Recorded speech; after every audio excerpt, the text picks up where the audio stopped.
choose from the menu. 712-770-8447. Negotiation isn't just something union leaders and sports agents do. Your entire day is a series of negotiations. If you have young children, you know that. In fact, your kids can teach you a lot about negotiating with grown-ups. According to the world's greatest negotiator, Herb Cohen, author of You Can Negotiate Anything. Herb says that kids understand the process of decision-making within an organization. When one parent says no, they'll ask the other. And Cohen says children persist and persevere. And like smart negotiators of all ages, kids know that no is an opening bargaining position. With money and attention so scarce now, effective communication skills have never been more important, especially if you're a job seeker. For more tips, hit survivalspeech.com. I'm Holland Cook. This is the Liberty Radio Network, broadcasting the latest liberty-oriented audio content 24 hours a day at LRN.FM. You are listening to the Crypto Hour on the Call to Freedom, brought to you by Helium.com. Unasikiliza Crypto Hour inayohusu wito wa uhuru, imeletwa kwako na Helium.com.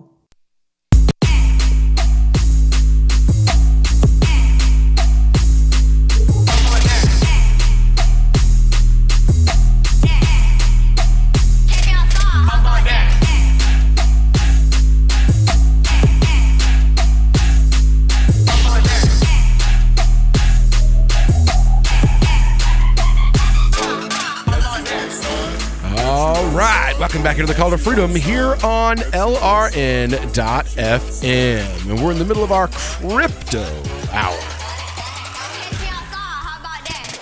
And we're moving on now to this story from the SEC, the Security Exchange Commission. And they've got some rough words. They said, you know what, if you're going to make an ACO, if you want to create a token, if you want to create a securities token, well, catch me outside. How about that? So that's their attitude, basically. If you want to make a securities token, the SEC, according to Clayton, we won't budge. If you're making a securities token and you want to do an ICO, you better come see me. The SEC won't budge when it comes to how to regulate token sales, the agency's chairman said today. Speaking to CNBC, Jay Clayton stated that sales of security-like tokens must follow the letter of the law. If you have an ICO or a stock and you want to sell it in a private placement, follow the private placement rules. If you want to do any IPO with a token, you better come see me. The SEC would be happy to help you with that public offering, he says. Now, in an interview, Clayton sought to clarify the kinds of characteristics that the agency would look for when determining whether a blockchain-based token constitutes a security. A token, a digital asset, where I give you my money and you go off and make a venture, and in return for giving you my money, I say you can get a return, and that is a security, and, well, we regulate that, he told CNBC's Bob Pisani. We regulate the offering of that security and regulate the trading of that security. And when asked if the agency would come out with a clearer statement on Clayton, Clayton responded with, well, I think we just did. Me outside. How about that? Basically, catch you outside. That's what he says. Catch me outside. Because we finna run you through the ringer and steal as much of your money as we can. Just like some thug-ass girl on TV would do if you gave her the opportunity. According to a transcript published by CNBC, Clayton declined to say whether tokens like Ether or Ripple constitute securities, as some have argued. The Security Exchange Commission last summer said that U.S. federal securities law may apply to ICOs that would It would regulate various activities, including distributed ledger technology, depending on the particular facts and circumstances, without regard to the form of the organization or the technology used to effectuate a particular use, offer, or sale. Clayton's comments follow the appointment of Valerie Chapanick, I hope, as the agency's point person on token sales and cryptocurrency matters.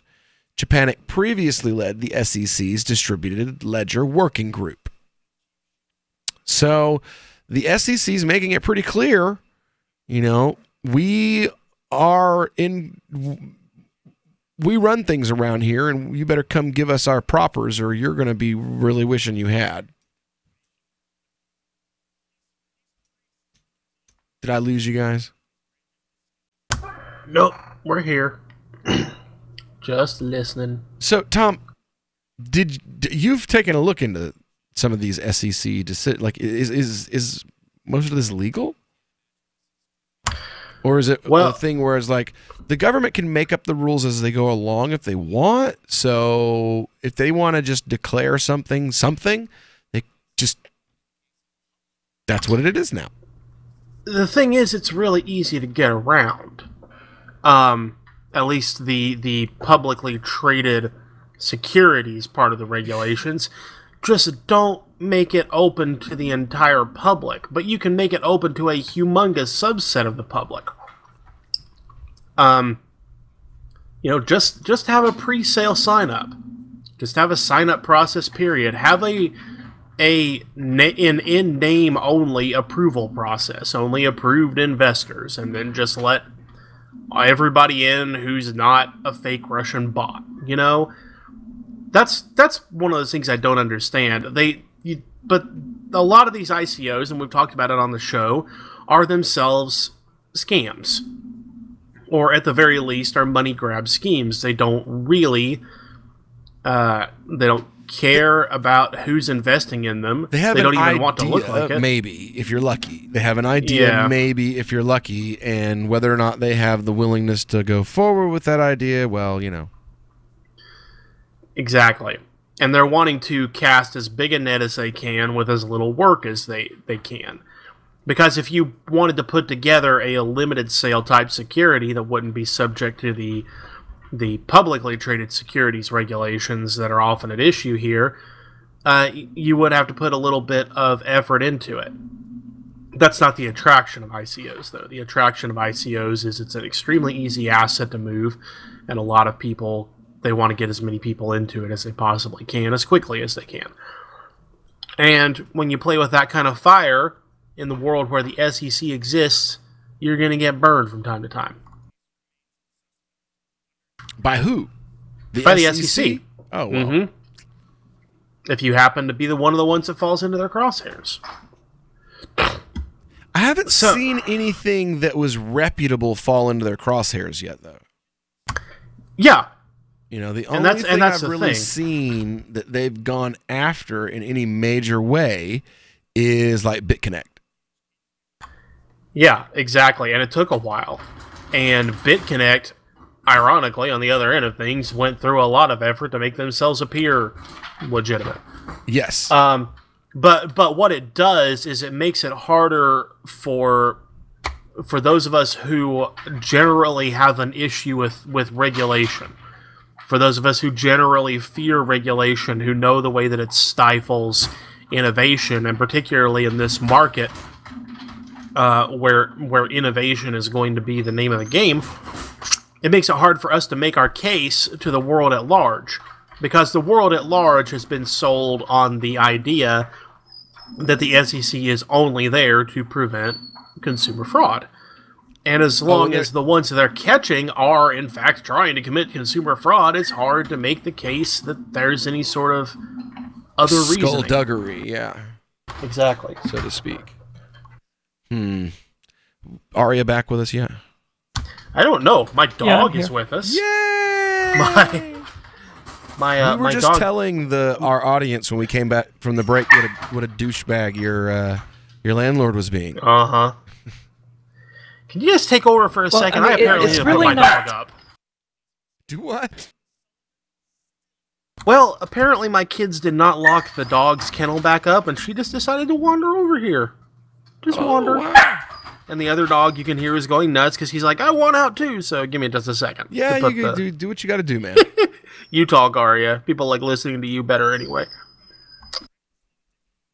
Right?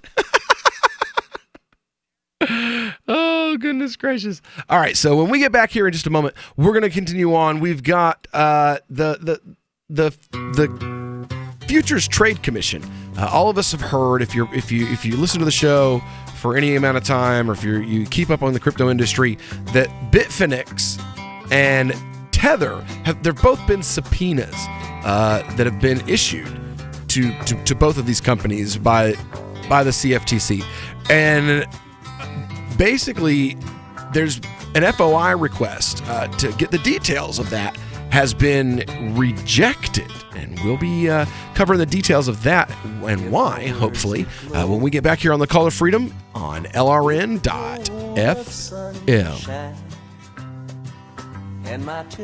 My name is Jacob Hornberger. I'm president of the Future of Freedom Foundation, which Congressman Ron Paul awarded for having an outstanding freedom website.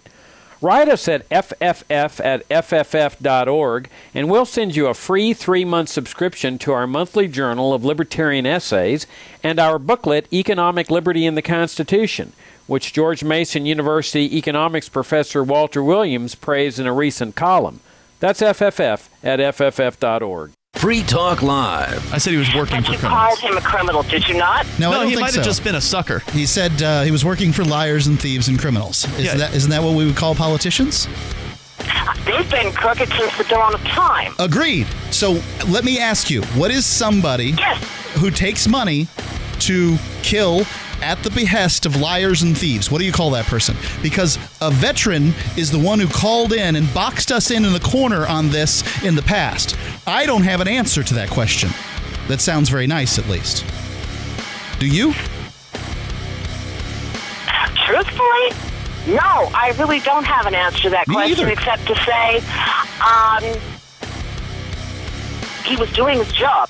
Well, I mean, that's what they said at the Nuremberg trials, right? They were just following orders. Free Talk Live, 7 nights a week from 7 to 10 Eastern, live on the Liberty Radio Network at LRN.FM. Some of you asked, and now we've delivered. LRN.FM's live Keene, New Hampshire studio shows are now streamed in HD on Twitch. Visit our channel at twitch.lrn.fm and give it a follow. If you have Amazon Prime, you get 1 free subscription on Twitch. If you use it on our channel, Twitch will give LRN.FM a monthly piece of your Prime subscription cost. So please watch, follow, share, and subscribe to twitch.lrn.fm. That's twitch.lrn.fm. Radio is the most personal of mediums. I exist right now in your head. If you listen to Free Talk Live regularly, you know me. Free Talk Live is on more than 160 radio stations around the U.S. and has been downloaded on every continent around the world. Hundreds of thousands of listeners with ad packages from $600 a month to $6,000 a month. Imagine what we can do for your business, project, website, or idea. Email me, mark@freetalklive.com. Did you know you can listen to LRN.FM via our free-to-air satellite channels? We have channels over nearly all of North America and much of Africa. All you need is an affordable receiver and a dish as small as 30 inches. There are no monthly fees. Learn more at sat.lrn.fm. Plus, if you are a broadcaster or want to be one, this is a good delivery method for our content. See our coverage maps and get details at sat.lrn.fm. That's sat.lrn.fm. sat.lrn.fm. Is spreading the message of liberty, cryptocurrency, and peace around the globe worth $2 per month to you?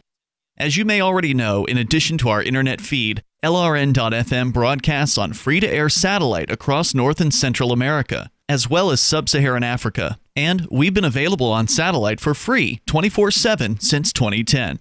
The LRN.FM free-to-air satellite signal is reaching some of the most oppressive regimes in the world, and there's no doubt our ideas are making an impact. You can learn more about the channel's impact by watching the 3-minute video at fund.lrn.fm.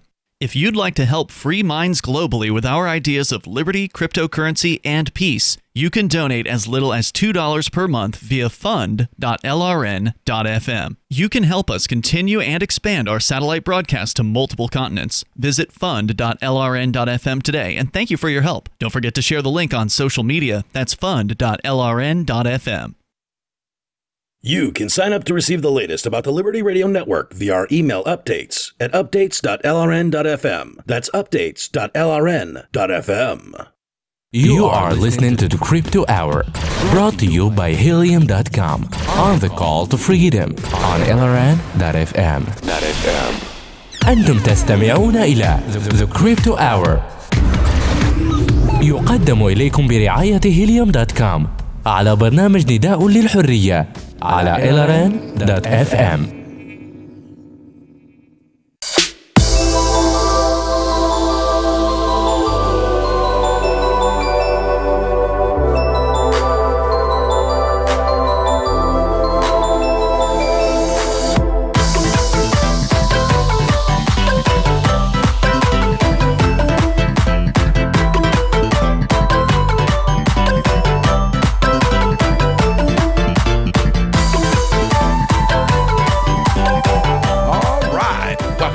Call to Freedom here on LRN.FM.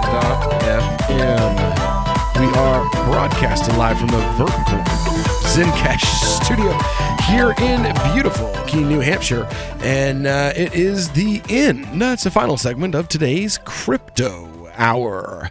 Now, we've been talking mostly about just really bad news, bad ideas that are floating around in the crypto space today, and this is just, it's a little bit more of that same, unfortunately, that same theme that we've got going on today. This is about the Federal Trade Commission basically ignoring an FOI request that's been put out for learning some of the details of the subpoenas for Bitfinex and Tether. The top U.S. futures regulator has denied a Freedom of Information Act request for subpoenas reportedly issued to crypto exchange Bitfinex and closely linked to stablecoin operator Tether, according to records that have been recently received. The FOI request, filed by an individual who requested anonymity when speaking to CoinDesk, sought subpoenas issued in the iFinex Inc., also known as Bitfinex, and its subsidiary companies, as well as subpoenas issued to Tether Limited and its subsidiary companies, and was initially submitted in February of this year. The filing came weeks after reports first indicated that Bitfinex and Tether had been subpoenaed by the Commodity Futures Trading Commission, though it's not clear what exactly is being investigated. That news followed the revelation that the relationship between Tether, which operates the dollar-linked token USDT, and its auditor, Friedman, had dissolved. In its response to the FOI request dated June 5th, the CFTC wrote that it found, quote, thousands of responsive records, all of which are exempt from FOIA disclosures requirements, going on to cite a number of exemptions in denying the request, including one commonly applied to law enforcement investigations. Some records are exempt from disclosure under FOIA Exemption 7A 5 USC United States Code 552B7A, because disclosure of the materials could reasonably be expected to interfere with the conduct of the Commission's law enforcement activities, the letter stated. The letter contained another exemption citation aimed at protecting the confidentiality of sources, saying, quote, some records were obtained on the condition that the agency keep the source of the information confidential. Translation, there's a rat. Those records are exempt from disclosure under FOIA Exemption 705 U.S. Code 552B7D. That exemption is intended to ensure that confidential sources are not lost because of retaliation against the sources for past disclosures or because of the source's fear of future disclosures. We routinely receive legal process inquiries from law enforcement agents and regulators conducting investigation, and it's our policy not to comment on the specifics of any such request. Bitfinex's head of marketing, Casper Rasmussen, told CoinDesk by email. When reached, a representative of the CFTC declined to comment, adding that it could not confirm or deny the existence of any investigations. So it sounds to me like the CFTC is acknowledging by rejecting the subpoena with the using exemptions that there is an investigation. And that the investigation exists because there are foxes in the henhouse, so to speak. Am I translating that right, Tom?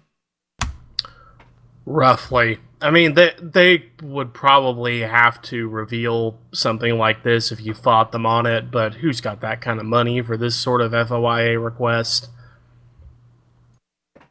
So, but that's what that whole thing, that law that code means, right? That the exemption is intended to ensure that confidential sources are not lost because of retaliation. Right. Basically, that's straight up admitting, like, we have informants inside of the inner workings of the crypto industry, and we don't want anyone to know who they are. That's their allegation, at least. Whether that's actually true or whether this is a so you could force pretense, them, you could force them to prove that fact. Then it would probably under seal in front of a judge. Yes, like you could file something and say, "Judge, we want the info," and they would have to say to the judge, "We're not giving them the info because of X," and then there's something called in camera review, which is what happens when you claim that you got something that's exempt from discovery and you don't want to show the other side, but you have to prove it to the court. Yes.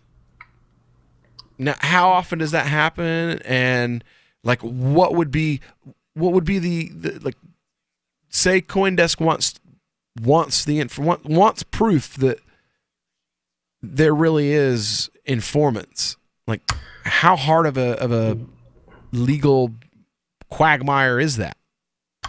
I can speak to generalities when it comes to protective orders. If it's a party in litigation that wants something and it's relevant to a case, then the court is going to try to find a way to give that party the information it needs. But you're talking about a freedom of information request. Yeah. You're talking about an instance where the media wants somebody this. They want to report on it. Yep, somebody just wants the information because they want to have a darn look. And the courts, generally speaking, in those situations are going to say it's of very low value to the person seeking the information, and therefore they're going to try to weight things towards the government agency seeking confidentiality. And that's on top of the fact that courts side with government agencies in any way, shape, or form they can whenever humanly possible. So hard row to hoe would be my overall assessment. Is there ever a point where these subpoenas would become public record? Or it would have to be after the case and everything. It would have to be after the court said the denial of the Freedom of Information Act request was unlawful. And that's basically applying the statute. But there's so many exemptions to the FOIA that even if this one didn't work, then whenever you went to sue them to get the information under the Freedom of Information Act, they're going to allege as many possible grounds for non-disclosure as they can. They're probably going to allege national security. They're going to allege imminent threat to somebody or some person. They're going to throw all the crap against the wall they possibly can and make you unstick it. And that's kind of the irony of quote-unquote freedom of information. It costs you a lot to actually get it if the government decides they want to fight you on it. And in this case, I mean, you're talking about an emergent area of law still where the all the different government agencies, but primarily the Department of the Treasury and DOJ, are really kind of spreading their wings to try to figure out how far they can fly when it comes to cracking down on cryptocurrency. So I would expect them to view something like this as a test case. Like, exactly how far can we fight something in this particular instance? And try to set that bar as far out as they possibly can. So, government being government. Gummit being gummit. You know? Typical stuff. Sometimes the answer is exactly as libertarian as you think it is. In fact, rather often. Right.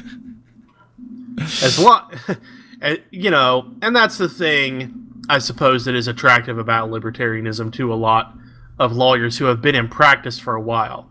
You know, fresh-faced youngins who are just coming out of law school and think that there's actually such a thing as rule of law tend to buck libertarianism. But those of us who have been around long enough to actually see how the system works are like, yep, government's always trying to screw people and get away with stuff. So when that's your instinct, follow your instinct, because you're probably right. All right, well, when we get back here, Crypto Hour's over, and we'll be moving on to today's biggest stories. Hi, I'm Derek J. I don't want a politician to represent me. To me, government is the idea that one group of people can coerce everyone to comply with an edict, or face increasing punishments up to and including death. Despite perhaps the most noble of intentions, the best government services are a far cry from what could be provided for by voluntary interactions. Besides, the people who call themselves the government wage wars and put peaceful people in jail for crimes involving no victims. If Starbucks used some of its money to drop bombs, I wouldn't shop there. So why would I support the American empire? The empire does not require my consent. Derek J's Victimless Crime Spree. Watch it for free and order the Director's Cut DVD at victimlesscrimespree.com. That's victimlesscrimespree.com. Here's a chance to do a little activism while you're cruising Facebook, Twitter, or Google+. Between the LOL cats, the recipes, the hot girls, and the inspirational sunrise memes, Free Talk Live's posts pass by your newsfeed. Like them, comment. It gives us more exposure. If you don't see our posts, click like at facebook.freetalklive.com and then hover over it to click Get Notifications. It's an easy way to spread the ideas of liberty a bit further. I know you're busy, but you can spare that 1/10 of a calorie it takes to click on something. facebook.freetalklive.com. This Your Family Today tip is brought to you by Boost Kid Essentials Nutritionally Complete Drink, providing your picky eater with essential nutrition and great taste in one drink. Visit us at kidessentials.com. To make sure your kids eat healthy, follow the 5-a-day plan. Serve 3 servings of vegetables and 2 servings of fruit daily. Remember, a serving could just mean a piece of fruit or a half cup of veggies. If your kids are picky eaters, ask a nutritionist about other sources. For more tips like these, visit us at parenthood.com/yourfamilytoday. More of the Call to Freedom is coming up next, live after the news on the Liberty Radio Network at LRN.FM. From Keene, the Shire, the Liberty Media capital of the world, this is Daryl W. Perry, host of FPP Radio News for Wednesday, June 6th, 2018. Silver is trading at $16.58 per ounce. Gold is valued at $1,296 per ounce. Zen Cash is trading at $21, and the average price of Bitcoin is $7,609.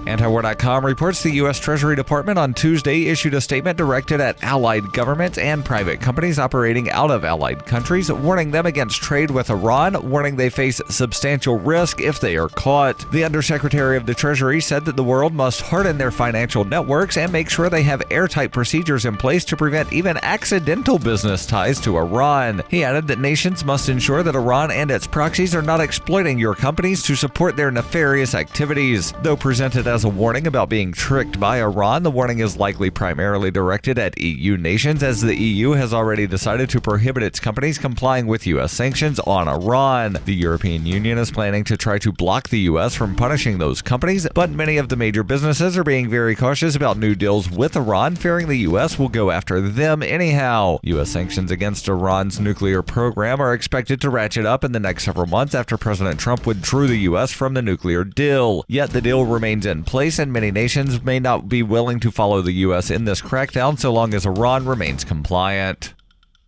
For over 40 years, Roberts & Roberts Brokerage has been a trusted source for buying and selling precious metals. Gold, silver, platinum, and palladium. They don't feed the banks. They're Bitcoin preferred and have removed the minimum purchase amount for all orders paid in the digital currency. Call Roberts & Roberts Brokerage today for knowledgeable advice on buying and selling precious metals and a forward-thinking approach to new technologies. 800-874-9760 or visit online at rrbi.co. UPI reports the Texas Court of Criminal Appeals on Tuesday stayed the execution of a man convicted of murdering a 93-year-old woman so his mental capacity can be reviewed. Clifton Lamar Williams was scheduled to be executed on June 21st, but his lawyers argued he is intellectually disabled and therefore ineligible to be executed. Williams, who has an IQ in the mid-60s, broke into Cecilia Snyder's home during a robbery in 2005, killed her, burned her body, and fled in a car, according to court records. On Tuesday, the Texas Court of Criminal Appeals decided to send Williams' case to a lower court for a hearing to consider his mental capacity. The court wrote, "We remand this application to the convicting court for a live hearing to further develop evidence and make a new recommendation to the court on the issue of his intellectual disability." Prior attempts to have Williams' execution stayed were denied, but Texas has since reevaluated how it determines intellectual disability for death row inmates. The change came after the U.S. Supreme Court ruled Texas's method for determining intellectual disability used outdated medical standards in the case of another death row inmate, Bobby Moore. Since the change, the sentence of two men on Texas's death row have been commuted to life in prison based on claims of intellectual disability. The execution of Williams was the first to be stopped by the court in 2018. Zencash is the world's first private, distributed, and reliable platform for communications, transactions, and publishing. Zencash has the ability to use both transparent and shielded transactions, with shielded transactions using zero-knowledge proofs. Zencash features global governance with inclusive decision-making, reliable funding for continuous improvements, and documentation and wallets in many languages that are available for Linux, Mac, Windows, and Android devices. Learn more at zencash.com. Reuters reports a former contestant on Donald Trump's reality TV show, The Apprentice, may pursue her defamation lawsuit against the president, according to a New York judge's ruling on Tuesday, despite Trump's efforts to have an appeals court put it on hold. Summer Zervos has claimed that Trump sexually harassed her and defamed her when he denied her allegations. Trump has argued that as a sitting president, he is immune from the lawsuit and is seeking an order from New York's highest court to freeze the case. The lawsuit could lead to Trump being questioned under oath and draw further attention to accusations of sexual misconduct against the president by more than a dozen women. Trump has denied the claims. At a hearing on Tuesday, Trump's lawyer, Mark Kasowitz, argued unsuccessfully before Manhattan Supreme Court Justice Jennifer Schechter that Zervos' lawsuit should not go forward until the New York Court of Appeals and, if necessary, the U.S. Supreme Court decide the issue. Zervos accused Trump of subjecting her to unwanted kissing and groping after she sought career advice in 2007. She came forward during the 2016 presidential campaign, and Trump called her allegations lies. This has been FPP Radio News. Online at fppradio.com. Pennington is reeling this hour from one of the biggest stories we've seen in decades. That's right, Kathy. Mayor Sue Hallinan has stepped down following revelations of her involvement in a coupon forging scandal. After a week of fervent denials, Mayor Hallinan admitted that last Thursday she used 5 counterfeit coupons on a weekly shopping trip to the Kroger for a savings totaling $14.81. Once you've made a fake coupon and you've had a taste of that power, it's hard to stop. Mayor Hallinan also apologized for her first response to the controversy when she blamed Jared the Paperboy for stealing her coupons and replacing them with the fakes. I don't know what to say. She could have ruined my career. I hope she goes to jail forever. And in what many are saying is the ultimate indignity, Mayor Hallinen's photo has been put up on the Kroger's so-called banishment wall, in between such undesirables as the Fredericks boy and infamous gum thief, Mr. Ivins. This is the Onion News Network. You are listening to the Call to Freedom on LRN.FM. आप सुन रहे हैं स्वतंत्रता की पुकार सिर्फ और सिर्फ LRN.FM पे. Do it.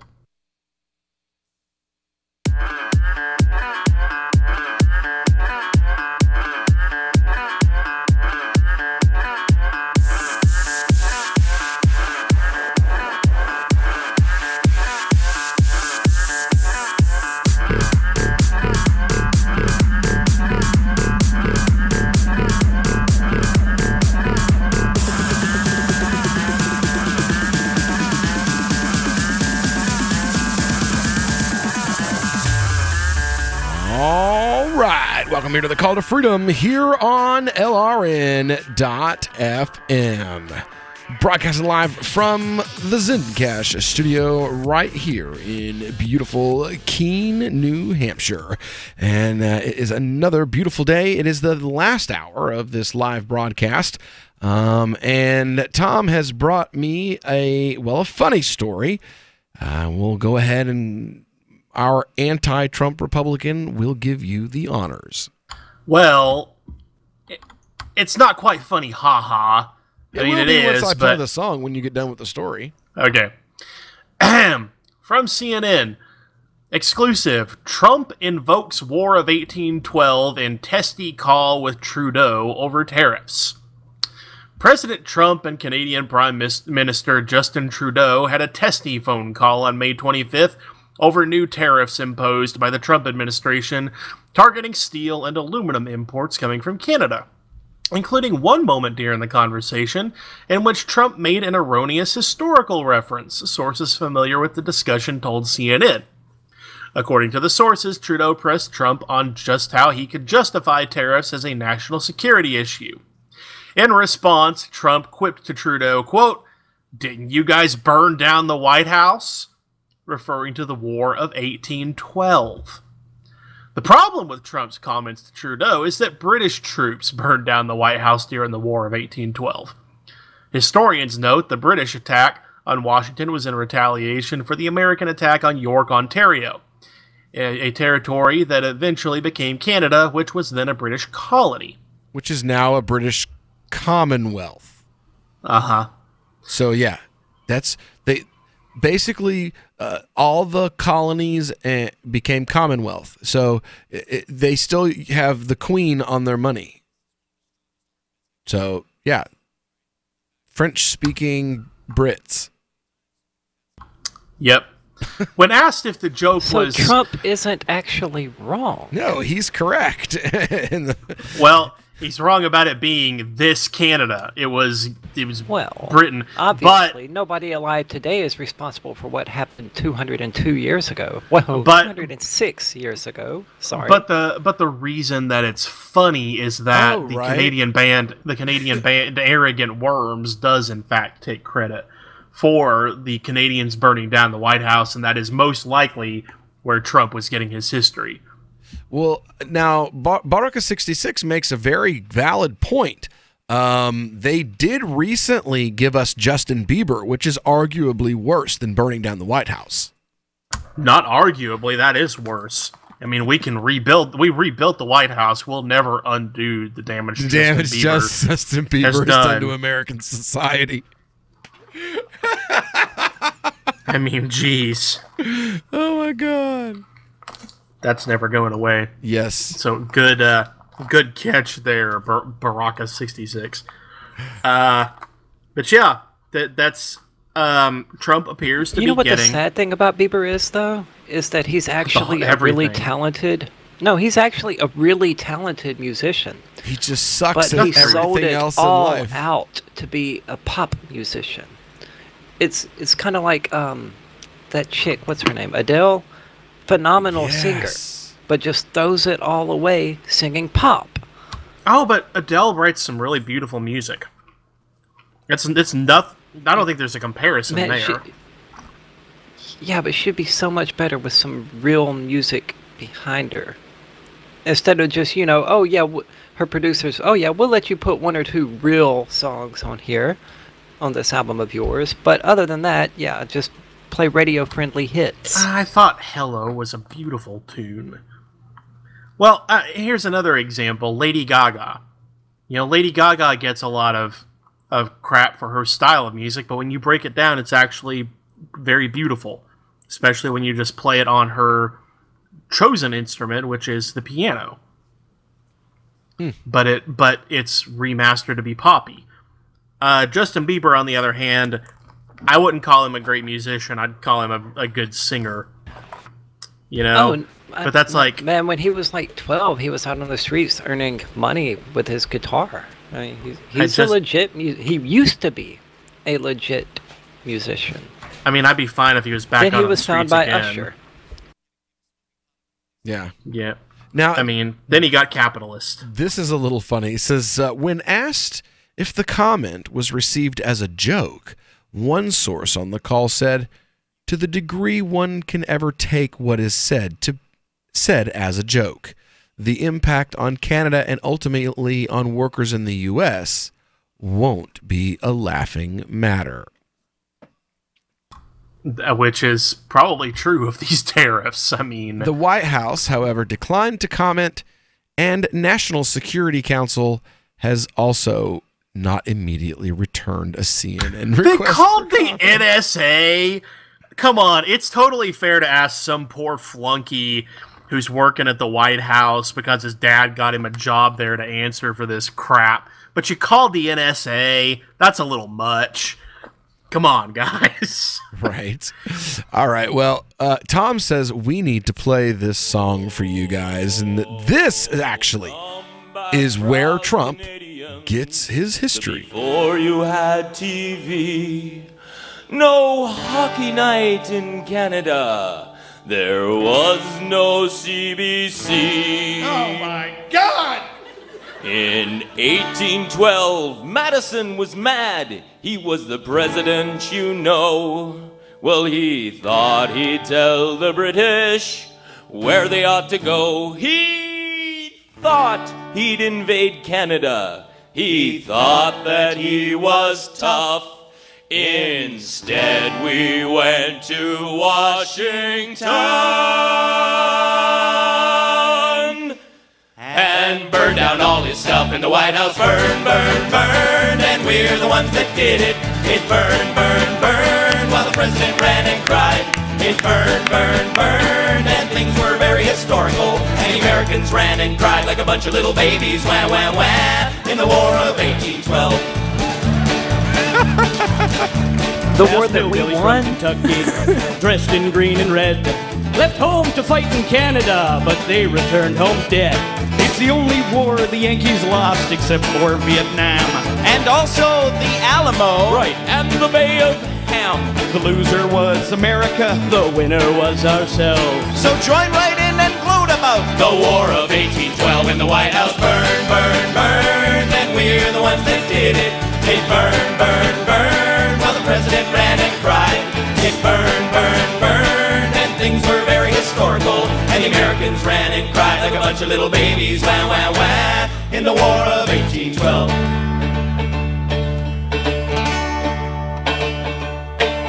In 1812, we were just sitting around, minding our own business, putting crops into the ground.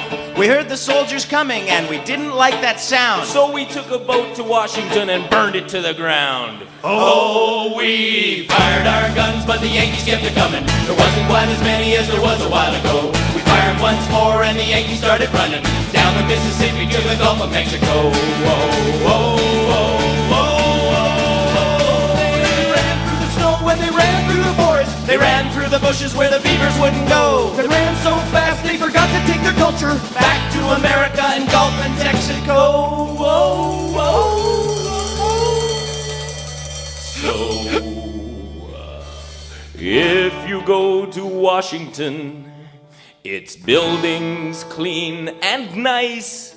Bring a pack of matches and we'll burn the White House twice in the White House. Burn, burn, burn. But the Americans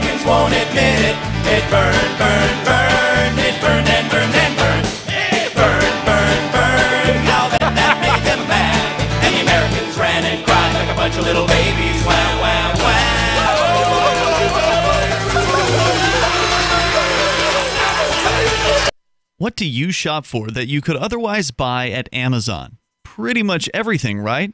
Amazon has competitive pricing and they deliver, and that's a big plus. If you could plan ahead in your shopping, would you be interested in saving up to 33%? There's a catch. You have to do your shopping in Bitcoin. But imagine those savings. It's like a huge raise. All you have to do is go to saveatpurse.com. We've saved thousands, and you can too. Plan ahead and save. Saveatpurse.com. Free Press Publications is an independent, alternative media and publishing company founded in June 2009 with the mission of ensuring a free press for the freedom movement and is committed to spreading the message of peace, freedom, love, and liberty. FPP also gives new authors an avenue for publishing freedom-oriented material.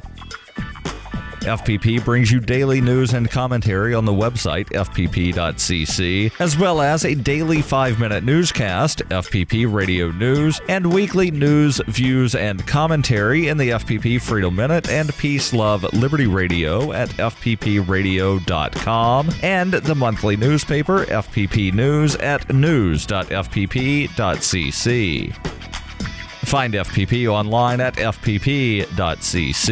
That's fpp.cc, as in Creative Commons. Now that you've found the Liberty Radio Network at LRN.FM, you may want to help expose others to our great programs. To assist you in doing so, you'll find resources at promote.lrn.fm, including details on how to get a free bumper sticker, quarter-page flyers you can print out and distribute, banners for your website, as well as files that will allow you to make your own custom banners and graphics. Visit promote.lrn.fm and help bring new listeners to the Liberty Radio Network. That's promote.lrn.fm. Looking for a great real estate investment? Consider New Hampshire, which is ground zero for the Liberty Movement. Your first call should be to Mark Worden from Porcupine Real Estate. He's more than just a real estate agent. He's your New Hampshire concierge. Where are the best places to live? Do you want farm, city, the burbs, or forest? Do you want a duplex or multifamily building so that renters pay your mortgage? There are homes in all price ranges in New Hampshire, and Mark can help with financing too. Invest in Liberty and property. Mark Worden can help. PorcupineRealEstate.com. LRN.FM is proud to announce our official listening apps for Android and iOS devices. Now you can easily tune into our streams anywhere, anytime on your smartphone or tablet. Just visit apps.lrn.fm or search for LRN.FM in the Android or Apple app stores. Please download, rate us 5 stars, then share the link on your social media and let your friends and family know how you're listening to LRN.FM. Download it now, free at apps.lrn.fm. On Free Talk Live, we're bringing people to the ideas of liberty every day. From wrestling superstars like Glenn Jacobs. You guys really are having an impact, I believe. Like I said, a lot of where I am now is due to listening to Free Talk Live. You changed my mind on some very important issues years ago. To random people tuning in on the radio. I was kind of stuck in the left-right paradigm. I heard your show by chance on a Saturday night. From there, I went on, joined the Free State Project, and become an amplifier. So, I mean, that's really the reason why I amp is because I know that if it wasn't for you guys being on as many stations as you are, I never would have found the ideas of liberty. Your amp will directly change more lives by getting Free Talk Live in front of people looking for talk radio online and on the air.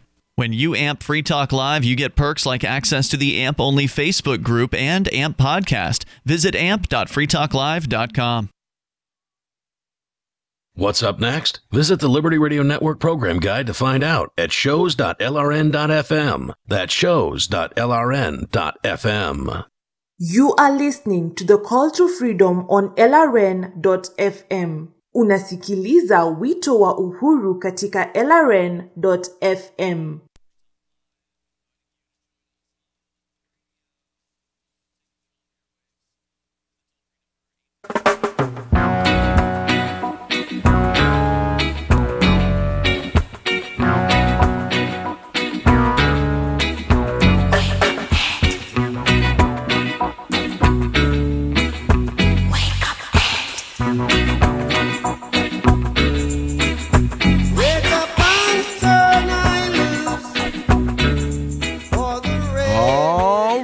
Welcome back here to the Call to Freedom here on LRN.FM.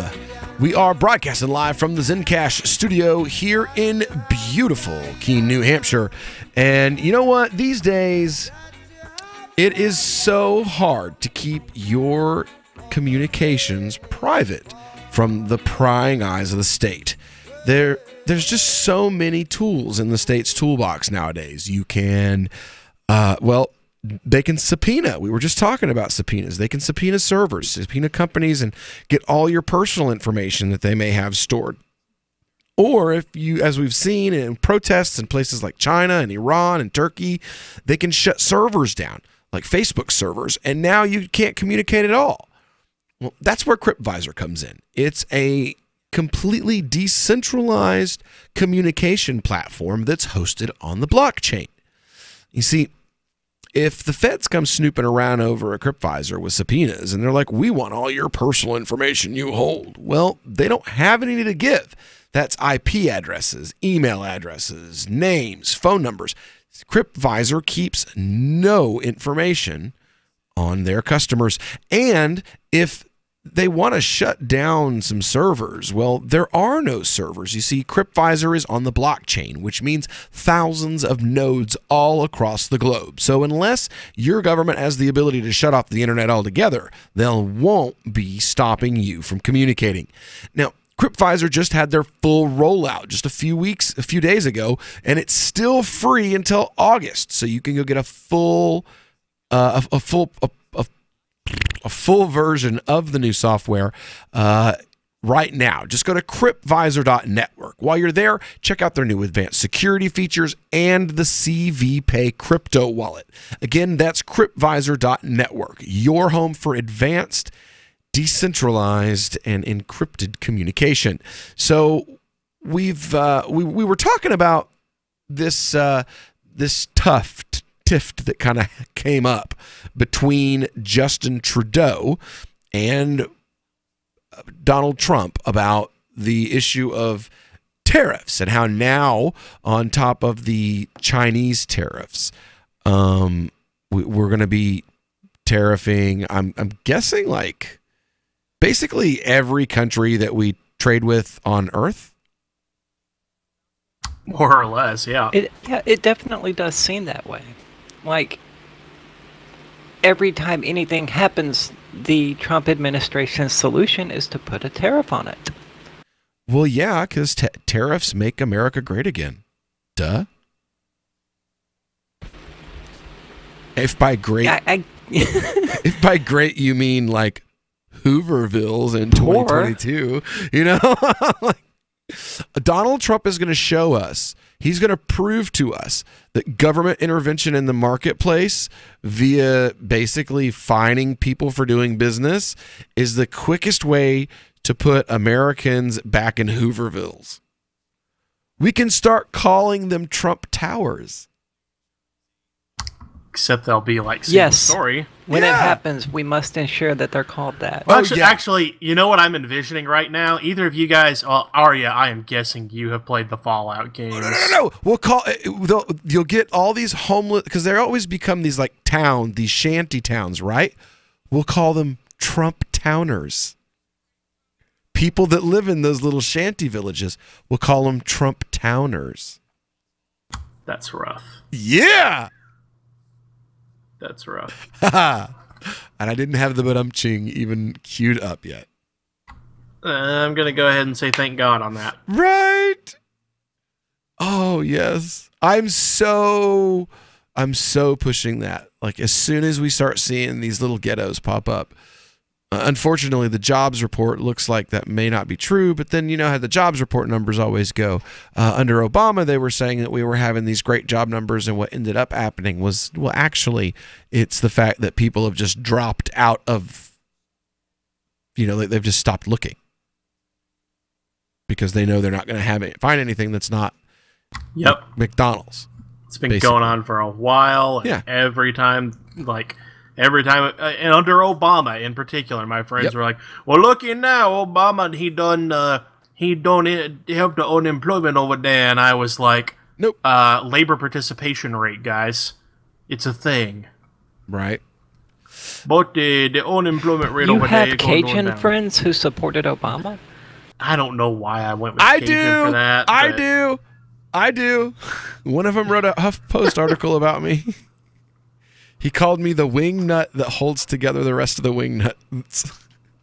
That is a shockingly accurate statement. He's like, Will Coley is the kind of libertarian. He's the wing nut that holds together the other wing nuts. I was like, I don't know whether to be flattered or insulted by that. You're flattered. You're way flattered by that. Trust me. Oh Lord! Now, I was doing the show prep for today, and I saw so much. Like today is like today is the episode that's like the bad news that just keeps on coming. Because first we did a whole crypto hour of like, oh my God, terrible ideas and terrible actions by government, and now we're actually going to expand our like 15-minute normally cannabis into most of the third hour of the show, and it's because of the same thing, and specifically in one state. You've got one governor who's just like, we gave you a little bit of freedom on the cannabis thing, and we will not be giving any longer leashes, at least not this year. First is the marijuana tasting rooms bill. It's been killed by the Colorado governor's veto today. Colorado governor vetoed a bill to allow marijuana retailers to set up tasting rooms, dashing hopes that the state would be the first to adopt a system letting customers use marijuana in public spaces. Governor John Hickenlooper has objected to the bill to similar bills in the past, arguing that it could prompt a federal crackdown.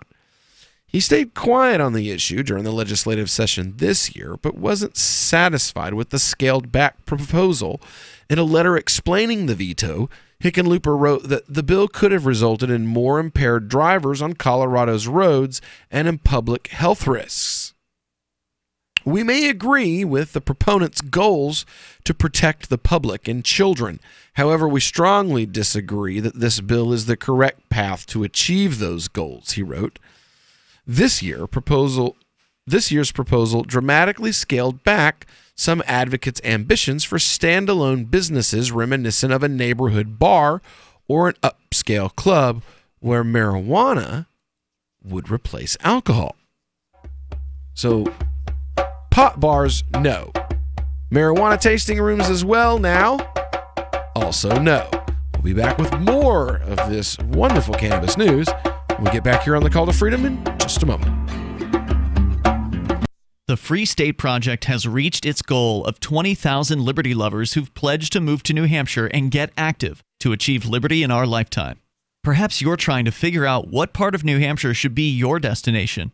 If so, consider Keene. You'll find more than 150 reasons to move to Keene at move.freekeene.com. Keene is famous for its historic, publicity-generating activism, as well as being the liberty media capital of the world. It's home to freekeene.com, New Hampshire's destination for liberty activism, news, and opinion. For years, we've been compiling over 150 reasons to move to Keene at move.freekeene.com, where you'll learn about some of what's happening here and what makes Keene a great place to live. If you love liberty, you'll probably enjoy anywhere you end up in the Shire. But do your due diligence first. Please visit move.freekeene.com for the full list of over 150 reasons to move to Keene. That's move.freekeene.com. Are you tired of governments murdering people around the world? Stop using their money. There is an alternative. Bitcoin is a stateless, free market, non-political currency. Bitcoin cannot be inflated or controlled by any government. By using their money, you're helping the state. Stop doing it. You have an incredible alternative available now. Learn it, use it, spread it. Get started with Bitcoin at bitcoin.com. That's bitcoin.com. This is Michael Dean from the Freedom Fiends. I've run websites since 1996 and have used over a dozen web hosts in that time. AgristHosting.com is the only one that hasn't broken my heart. Agrist Hosting's uptime and service is stellar, and their DDoS mitigation is the best I've seen. That's important because if you tell the truth in this world, you'll ruffle feathers. And some people will try dirty tricks to silence your voice. No matter what the haters hit us with, Agorist Hosting keeps our websites online. If you have a mission-critical commercial presence or a world-changing activism site, you cannot tolerate any skullduggery. So go with agoristhosting.com. Have a WordPress or blog site, but you're not satisfied with performance or uptime? Or just want raw hosting? Want to pay with Bitcoin? Agorist Hosting specializes in high-performance hosting with personalized service. Go to agoristhosting.com and click on the button that says Get Hosted. That's agoristhosting.com. There are lots of ways to listen to Free Talk Live. Our podcast has been around since podcasts began, and now the FTL feed is loaded with content besides our full show archives. Did you know that we make it easy for you to customize your podcast subscriptions? We have different feeds, one that includes only our full shows, one with just the Daily Digest, and one with just the Edgington Post. You decide what you listen to. It's quick and easy to customize your feeds at feeds.freetalklive.com. That's feeds.freetalklive.com. Is spreading the message of liberty, cryptocurrency, and peace around the globe worth $2 per month to you? As you may already know, in addition to our internet feed, LRN.FM broadcasts on free-to-air satellite across North and Central America, as well as Sub-Saharan Africa. And we've been available on satellite for free 24/7 since 2010. The LRN.FM free-to-air satellite signal is reaching some of the most oppressive regimes in the world, and there's no doubt our ideas are making an impact. You can learn more about the channel's impact by watching the 3-minute video at fund.lrn.fm. If you'd like to help free minds globally with our ideas of liberty, cryptocurrency, and peace, you can donate as little as $2 per month via fund.lrn.fm. You can help us continue and expand our satellite broadcast to multiple continents. Visit fund.lrn.fm today, and thank you for your help. Don't forget to share the link on social media. That's fund.lrn.fm. If you enjoy LRN.FM, please contribute to your favorite shows via their websites and become an amplifier at amp.lrn.fm. That's amp.lrn.fm. You are listening to the Call to Freedom live on LRN.fm.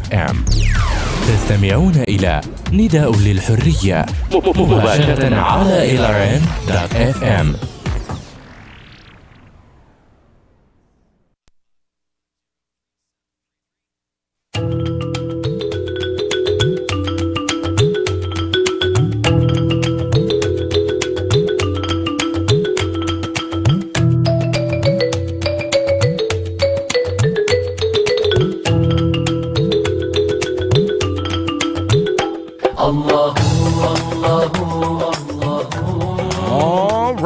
Welcome back here to the Call to Freedom here on LRN.FM. Now, as many of you have heard over the last few weeks, it is Ramadan. And last year we invited and were responded to by hundreds of libertarians to get involved in what's known of as the LaunchGood.com Ramadan Challenge. And what it is many of you have heard of LaunchGood. You've heard them talked about on Free Talk Live and here on the Call to Freedom. They're like a LaunchGood, but they special. They're like GoFundMe. He meant. I mean, yeah, like a GoFundMe. They're like a GoFundMe type page, and they fund all kinds of great stuff. You've seen probably in the news the firebombing of a black church in South Carolina. All the money that was raised to repair and rebuild that church was raised on LaunchGood. The Jewish cemeteries that were recently vandalized, over $100,000 raised to put new headstones up. When the ambassador in Benghazi was killed, there was money raised to pay for the funeral expenses and for expenses for the family in the future. LaunchGood's just involved in so many wonderful things, and what they do every Ramadan is they give you an opportunity. You go sign up, and they'll send you a list based on what they feel are your preferences of different charities. It could be a girls' school in Uganda. It could be an orphanage in Pakistan, or it could be an effort to help a business go green right here in the U.S. all kinds of different things. You can give as little as $1 a day for the remainder, which is another 10 days left in Ramadan. You go to LaunchGood, that's launchgood.com/challenge. It's really simple. Sign up, give just $1 a day to great efforts all across the globe. Now, we've been talking here on our cannabis news, which is basically going to take up the last 3/4 of the show because there's just so much, unfortunately, about right now the veto of the marijuana tasting rooms bill. First, the effort was to create basically cannabis bars where you could go in and it would be like an upscale kind of place where marijuana products would be offered instead of alcohol. The bill didn't allow the smoking of marijuana in the establishment and also let local municipalities decide whether to allow so-called tasting rooms. Some lawmakers publicly worried that that step would draw the attention of federal authorities, particularly Mr. Jeffrey Beauregard Sessions. Supporters hoped the narrow I do declare. Right. I do declare. Supporters hoped that the narrower bill would resolve a stubborn conflict in Colorado and other states with legal marijuana. Marijuana possession by adults is legal, but using it publicly, including in the street, park, and most hotels or rental properties, could lead to a citation. Other states have repeatedly delayed or avoided a statewide system for public use, including Alaska, where regulators are expected to resume discussions this month on letting people consume inside retail stores. A voter-backed initiative forced Denver regulators into allowing so-called social consumption facilities where customers bring their own marijuana, but state and local regulators' tight controls on business models and permitted locations have limited interest. Basically, the government has made it so hard that no one wants to open the business because of I have a question. All the necessary loopholes. Obviously, we talked about how THC and alcohol don't travel in the blood in the same way and aren't stored in fat in the same way and all of that. So, DUI testing and all of that is different. But aside from the DUI parts of it, why don't they just take the alcohol laws, scratch out alcohol, and write in pot? They've already done that because DUI no, clearly laws. they haven't. You can drink in the apartment that you rent. You can drink in your hotel. He's talking about public consumption and regulatory. Yeah, that kind of thing. DUI laws are generic to intoxicants, and then have some specific guidelines for what constitutes. That's why I said aside. That's why I spent that whole time at the beginning putting the DUI parts of it aside. Yeah, and was talking about all the other stuff.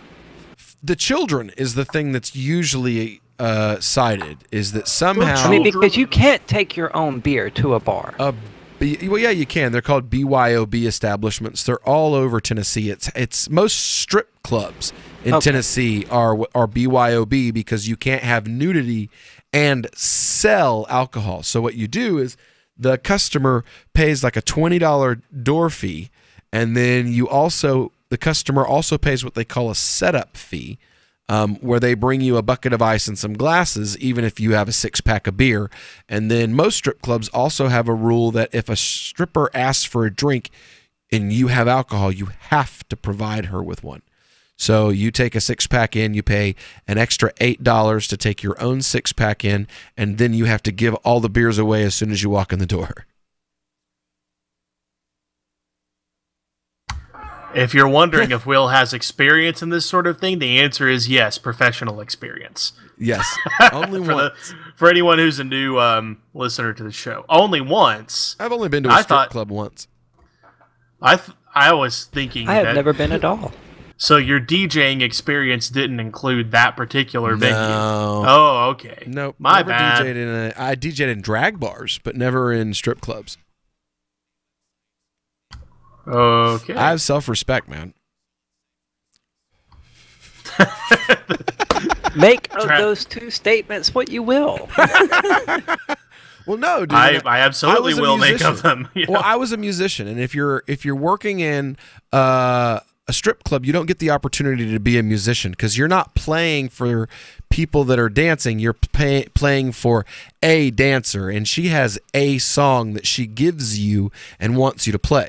But if you're playing in like a drag club, the drag show is 1 hour of the night where you play what someone has handed you and said, I want you to play this. Outside of that, you basically are only required to keep it within the beat genre of the club. So you can play whatever you want, just so long as it has if it's a gay club, as long as it has a tribal house feel to it. It doesn't even have to be tribal house. It just has to kind of have that feel. It could be reggaeton. It just kind of has to have that that rhythm. As long as it's got that, you can play whatever you want. You could put Pip farting on a snare drum as long as you had that with a backbeat of. Seriously, it could be like Murray. It could be like the guy from the Future of Freedom Foundation reading Murray Rothbard. As long as it had. Will, I smell new bumper music. Yes, will you make that? I'm still waiting on that Inner Sandman one you did at Porkfest last year, but forget that one and do the Murray Rothbard. I'll do the Inner Sand. I've got the Inner Sandman one. I'll put that. No. We said we're done with the Inner Sandman. We want Murray Rothbard. Yeah. Yes, we do. Over a track beat. All right. Anyway, when we get back here, we've got more bad news, more vetoes from the governor of California, unfortunately. So stick around, because the news can't all be bad, can it? Don't bogart that joint, my friend. Pass it over to me. Don't bogart.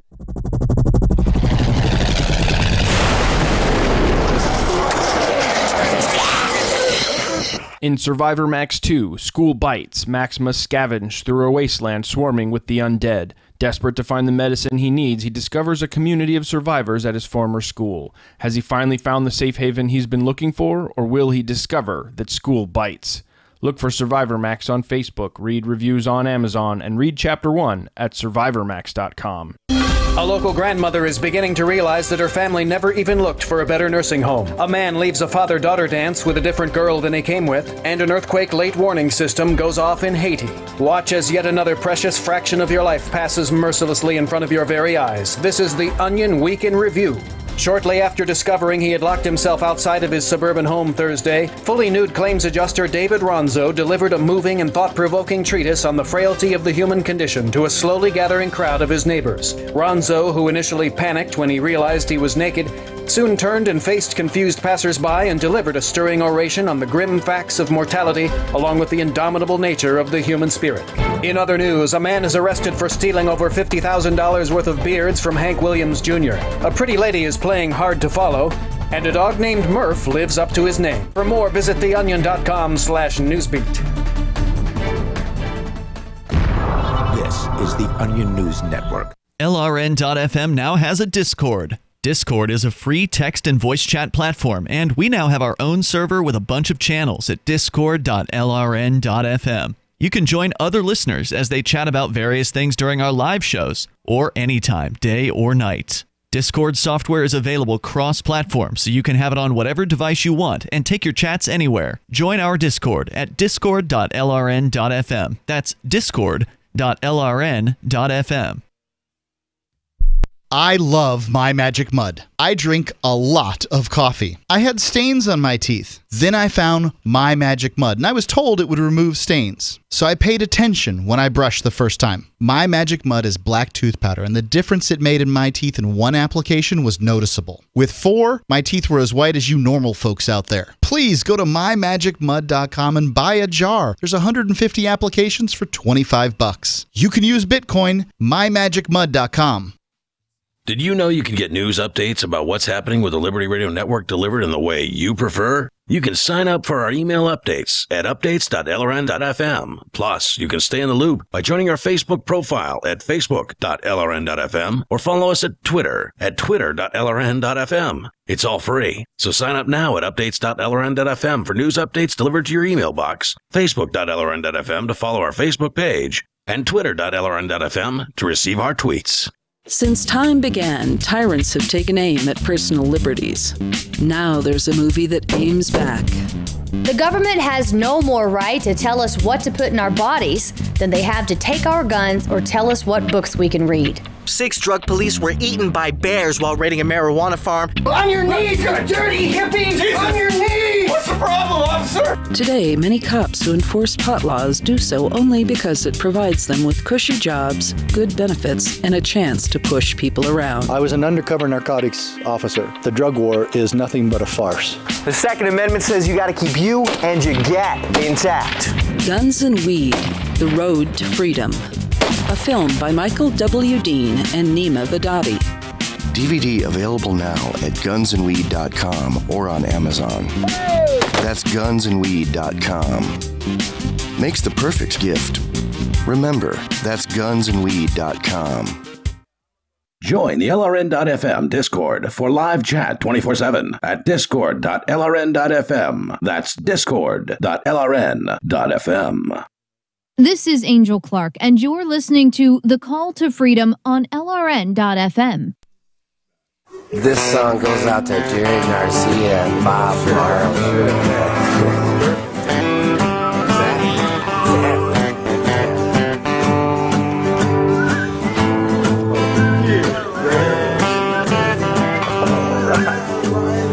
All my friends are stoners, lighting up all of the time. Everybody has a mason jar. Can you guess what I put in mine? We all go. All right, welcome back here to the final segment of tonight's live broadcast on your drive home of the Call to Freedom here on LRN.FM. We're broadcasting live from our Zencash studio here in beautiful Keene, New Hampshire, and we've been talking about the governor's veto pen in Colorado. And, well, the first one is, you can reasonably understand what the governor's saying. Look, we can't have public consumption places because we're already testing the federal government as it is. No use in poking the bear any more than we already are. And you can respect that. But now this, on the other hand, this is different. This is sick people who have medicine that they need. And I'm sorry, Governor Hookadookaloo or whatever I can't remember your Hickenlooper. There we go. I can't agree with this. I can't see even the slightest bit of your perspective. Governor of Colorado, Governor Hickenlooper, has vetoed autism as a medical marijuana condition. Now, after a day of emotional meetings at the state capitol in Denver, and in a move that surprised many advocates of medical marijuana, Colorado Governor John Hickenlooper has vetoed a bill that would have added autism spectrum disorder to the list of ailments legally treatable with medical cannabis in his state. A day earlier, Hickenlooper had vetoed another cannabis-related measure, a bipartisan bill that would have allowed so-called tasting rooms at legal cannabis stores in Colorado, where patrons would have been able to sample some edible or vaping products. The autism measure, House Bill 18-1263, was introduced into the Colorado legislature this past March, and was passed with a minimum of political controversy by the state House and Senate.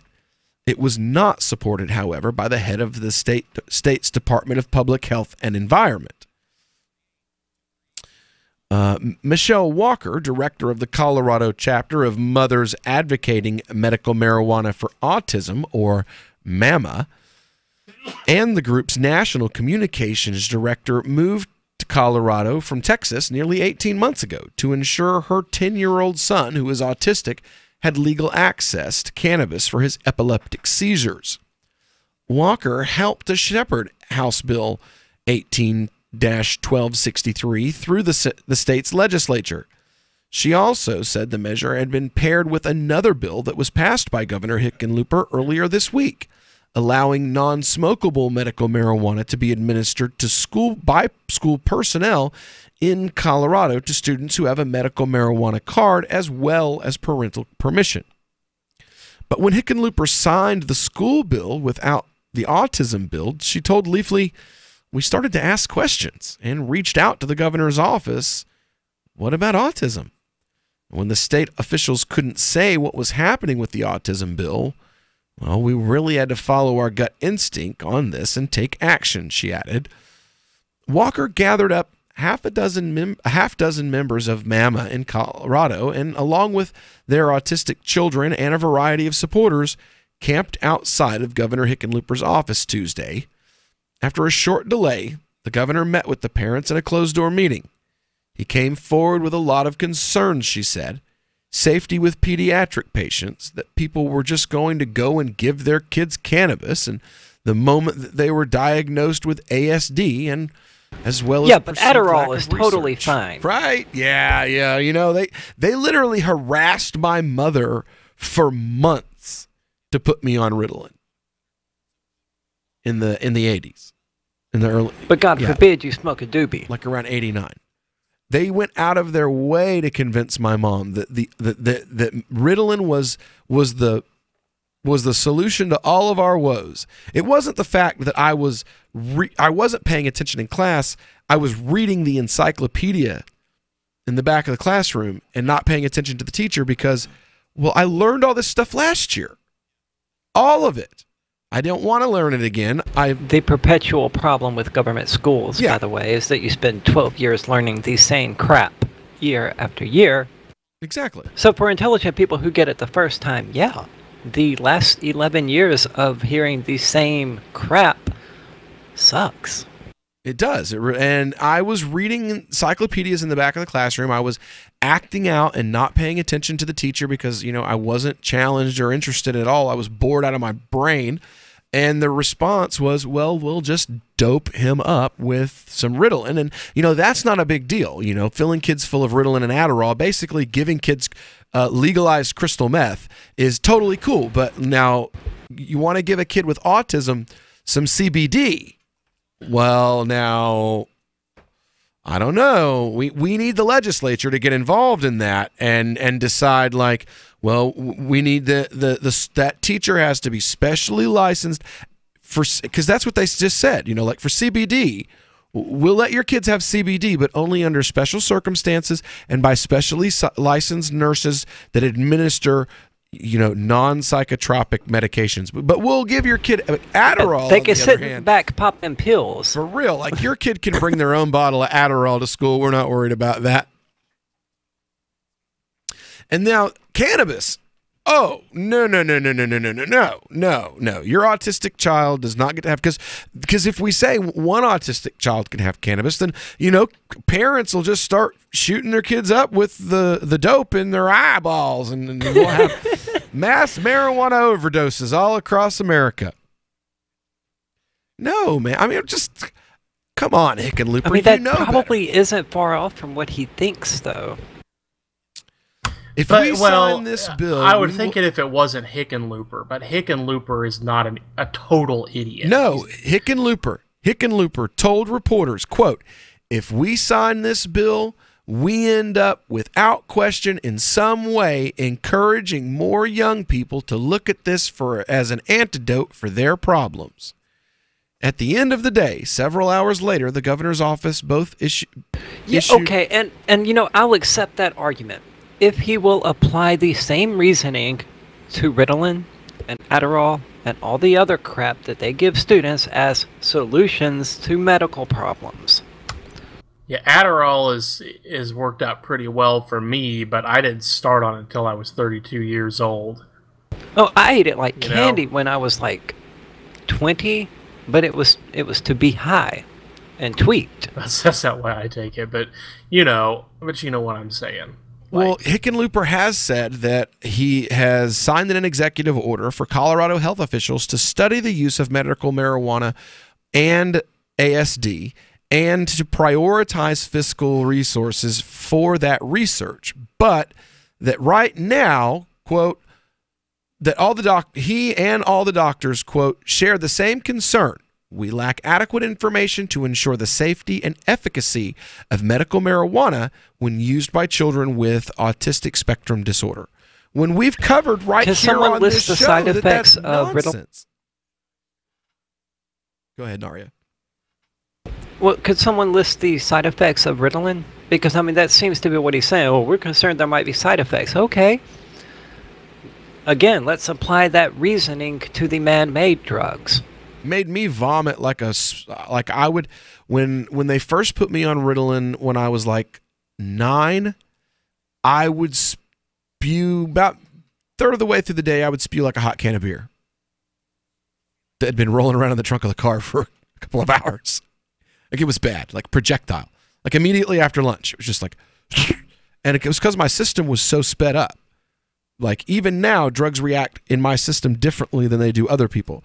You know, like opiates, most people take opiates and it knocks them down. I take opiates, I get up and I want to clean the whole house and like dig a ditch in the backyard.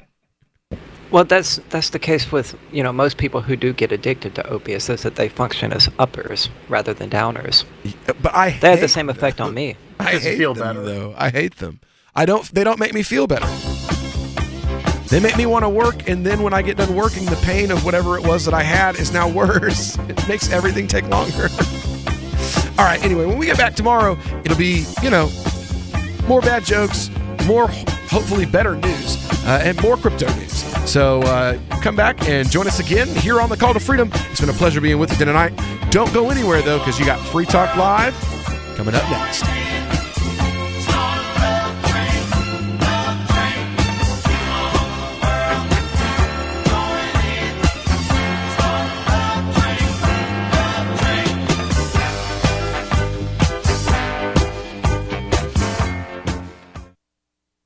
Excuse me, is this where I get a license to start a new business? I wouldn't be hasty. You have to get a license to go out of business, too, you know. Oh, well, look, I've invented this little anti-gravity machine, see? Oh, is that why you're walking 2 inches above the floor? Oh, yes, it's very comfortable. It saves on shoe leather. Yeah, well, you have to fill out these forms and report to the Human Services Department of Manpower Orientation and register with the Fair Employment Practice Commission, the Wage and Hour Division of the Employment Standards Administration, the State Sales and Income Tax Division, the Internal Revenue Service, and the Social Security Administration of the Department of Health, Education, and Welfare, and, of course, OSHA. OSHA? I thought that was a little town in Wisconsin. You'll find out. Say, floating around like that could be dangerous. Have you checked with the Consumer Product Safety Commission? Well, not yet. Come to think of it, you actually are flying, aren't you? Look, you need to go over to the Federal Aviation Administration and the Transportation... It's very hard to get anything done these days if you're in business, but free enterprise built this country.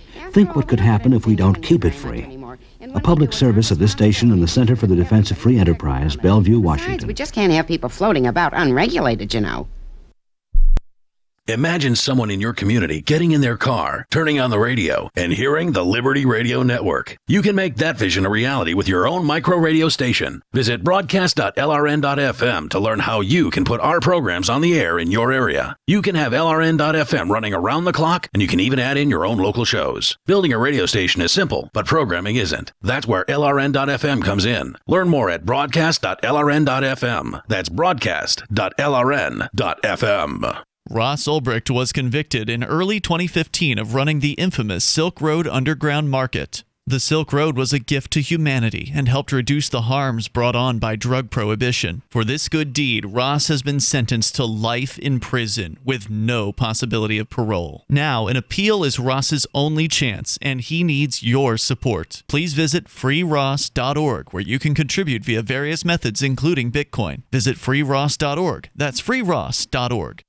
You're 6 minutes away from a live episode of Free Talk Live, brought to you by freekeen.com. Listen live at freetalklive.com. From Keene, the Shire, the Liberty Media capital of the world, this is Daryl W. Perry, host of FPP Radio News for Wednesday, June 6th, 2018. Silver is trading at $16.58 per ounce. Gold is valued at $1,296 per ounce. Zencash is trading at $21, and the average price of Bitcoin is $7,609. Antiwar.com reports the U.S. Treasury Department on Tuesday issued a statement directed at allied governments and private companies operating out of allied countries, warning them against trade with Iran, warning they face substantial risk if they are caught. The Undersecretary of the Treasury said that the world must harden their financial networks and make sure they have airtight procedures in place to prevent even accidental business ties to Iran. He added that nations must ensure that Iran and its proxies are not exploiting your companies to support their nefarious activities. Though presented as a warning about being tricked by Iran, the warning is likely primarily directed at EU nations, as the EU has already decided to prohibit its companies complying with U.S. sanctions on Iran. The European Union is planning to try to block the U.S. from punishing those companies, but many of the major businesses are being very cautious about new deals with Iran, fearing the U.S. will go after them anyhow. U.S. sanctions against Iran's nuclear program are expected to ratchet up in the next several months after President Trump withdrew the U.S. from the nuclear deal. Yet